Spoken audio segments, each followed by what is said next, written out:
자, 다음 중 아래 설명에 해당하는 네트워크 구성 장비는, 자, 네트워크 구성 장비를 전체적으로 설명드리고 문제풀이 하겠습니다. 통신 장비 설명드리겠습니다. 하나 이상의 네트워크를 상호 연결하는 장비를 통신 장비라고 얘기를 하는데요. 자, 그림이 좀 복잡한 것 같은데 설명 한번 드려보겠습니다. 자, 개념을 제가 설명드리면은 장비들을 이름이라든지 그 각각의 이제 특징들을 오래 기억을 할 수가 있습니다. 자, A라는 회사가 있습니다. A라는 회사에 직원들이 있고요. 여러 직원들이 각각의 이제 컴퓨터를 이용을 하겠죠. 그러면 컴퓨터들을 서로 이제 인터넷을 쓸 수 있도록 연결해주는 역할을 하는 것이 허브라는 장치가 있습니다. 보통 우리는 이제 062라고 보통 부르죠. 062하고 허브하고 비슷하다라고 일단 기억을 하시면 됩니다. 그래서 사무실 내에 062 허브를 통해서 서로 네트워크를 묶어주죠. 자, 그래서 그렇게 묶여진 이제 네트워크를 랜이라고 얘기합니다. 랜. 근거리 통신망. 로컬 에어리어 네트워크. 랜이라고 얘기를 합니다. 자, 이렇게 랜이 있고요. 이 랜이 또 다른 회사에도 또 있을 거 아닙니까? 그죠? 거기도 허브를 통해서, 061을 통해서 랜이 구성이 되어 있을 겁니다. 자, 이렇게 랜과 랜을 이렇게 연결해주는 장비가 또 있어요. 랜하고 랜을 연결해주는 장비. 그것을 브릿지라고 합니다. 브릿지. 연결해준다라는 의미를 가지고 있습니다. 그리고, 랜에서, 허브에서, 이제 가까이 있는 컴퓨터들은 이렇게 연결하면 되는데, 자, 멀리, 옥상에 컴퓨터가 한 대 있습니다. 자, 이거하고 연결하고 싶은데 상당히 멀어요. 멀어서 신호가 전달이 되다가 감쇄 현상이 발생을 해서 제대로 전달이 안 될 것 같아요. 그때 연결해주는 장비가 리피터라는 장비가 있습니다. 리피터는 신호를 이제 그 신호 그대로 해서 감쇄 현상이 발생하는 것을 좀 더 이제 보완을 해서 신호를 그대로 전달될 수 있도록 해주는 그런 장치가 있습니다. 그것을 리피터라고 얘기합니다. 자, 그리고 회사에서 외부 네트워크, 그러니까 인터넷이라는 큰 네트워크망에 연결이 될 필요가 있겠죠. 자, 그럴 경우에는 라우터라는 것이 필요합니다. 라우터가 뭐냐면은 길을 찾는 거예요. 길을 찾는 거. 그러니까 A라는 회사에서 인터넷망에서 기사퍼스트라는 사이트를 찾고 싶어요. 그러면 기사퍼스트를 찾는 가장 이제 그 빠른 길이 있을 거 아닙니까? 그것을 찾아주는 것이 라우터가 하는 역할이 되는 겁니다. 최단 경로를 찾아주는 그런 장비가 있습니다. 자, 이 라우터는 보통 여러분들 회사에 보면은 라우터가 다 있습니다. 자, 그리고 게이트웨이, 말 그대로 이제 어떤 대문의 역할을 하는 겁니다. 그러니까 인터넷을 연결하는 그 관문을 게이트웨이라고 얘기를 합니다. 그래서 보통 요즘은 라우터라든지 게이트웨이는 같은 의미로 보통 사용을 합니다. 보통 한 개의 장치로 해서 그렇게 이용을 합니다. 자, 그럼 각각의 이제 특징하고 다시 한번 정리를 좀 해드릴게요.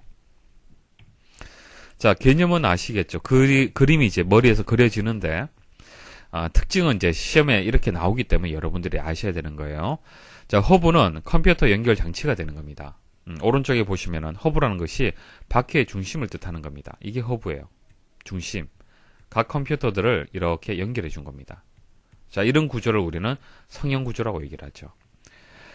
랜에 있어서 통합 회선 관리하는 그런 역할을 하는 겁니다. 회선을 관리하는 역할을 하고요. 허브는 크게 두 가지가 있습니다. 더미 허브가 있고요. 똑똑하지가 않죠. 그다음 스위칭 허브가 있습니다. 이렇게 두 가지가 있는데 랜이 보유한 대역폭을 컴퓨터 수만큼 나누어서 제공하는 방식이 되는 겁니다. 그러니까 여기 허브가 있잖아요. 그죠? 허브의 외부 네트워크 선이 이렇게 연결이 될 겁니다. 자, 이게 100메가예요. 자, 100메가면은 10대의 컴퓨터가 허브에 물려져 있다. 그러면은 10분의 1 해서 10메가, 10메가, 10메가 이런 식으로 컴퓨터 수만큼 대역폭, 속도가 나뉘는 그런 허브를 더미 허브라고 얘기합니다. 그렇게 바람직하지 않죠. 이런 허브 방식은. 그래서 스위칭 허브는요. 보통 여러분들 쓰시는 이제 허브가 다 스위칭 허브라고 보시면 됩니다. 각각의 노드가 최대 대역폭을 사용한다. 여기서 100메가라면은 100메가를 각 컴퓨터에서 다 사용할 수 있게끔 해주는 방식을 얘기를 하는 겁니다. 그래서 허브는요. OSI 1계층인 물리계층의 장비가 되겠습니다. 자, 물리적으로 연결해주는 기능을 하기 때문에 그렇습니다. 자, 리피터는 옥상에 있는 컴퓨터, 장거리 전송을 하기 위한 장비가 되겠습니다. 신호 증폭의 그런 특질을 가지고 있습니다. 이것도 마찬가지예요. 멀리 있는 컴퓨터를 연결하기 때문에 물리 계층이 되는 겁니다. 자, 브릿지는요, 같은 랜을 연결해주는, 랜과 랜을 연결해주는 그런 역할을 하는 겁니다. 이것은 물리 계층이 아니고요, 데이터 링크 계층의 장비가 되겠습니다. 자, 라우터는 네트워크와 네트워크를 연결해주는 그런 역할을 하는 겁니다. 자, 이쪽 네트워크하고 이쪽 네트워크하고 연결을 해주는데 최적의 경로를 설정할 수 있도록 도와주는 장비가 되고요. 그리고 이것은 OSI 세 번째 계층인 네트워크 장비, 네트워크 계층의 장비가 되겠습니다. 자, 게이트웨이는 라우터하고 비슷해요. 다른 네트워크 사이를 결합한다. 그러니까 네트워크하고 네트워크를 연결한다라는 그런 의미로 여러분들 이해를 하시면 됩니다. 주로 랜에서 다른 네트워크에 데이터를 보내거나 다른 네트워크로부터 데이터를 받아들이는데 사용되는 통신 장비를 게이트웨이라고 얘기를 하고요. 서로 다른 프로토콜을 사용하는 네트워크를 연결할 때 사용을 하는 겁니다. 그러니까 라우터하고 게이트웨이하고 거의 같은 의미로 생각을 하시면 되는데 최적의 경로를 설정을 한다라고 설명이 나오면 라우터를 생각을 하시면 됩니다. 자, 설명을 읽어보겠습니다. 두 개의 근거리 통신망, 자, 랜 시스템을 이어주는 접속 장치다. 여기까지만 읽어보셔도 브릿지를 선택을 하실 수가 있을 겁니다.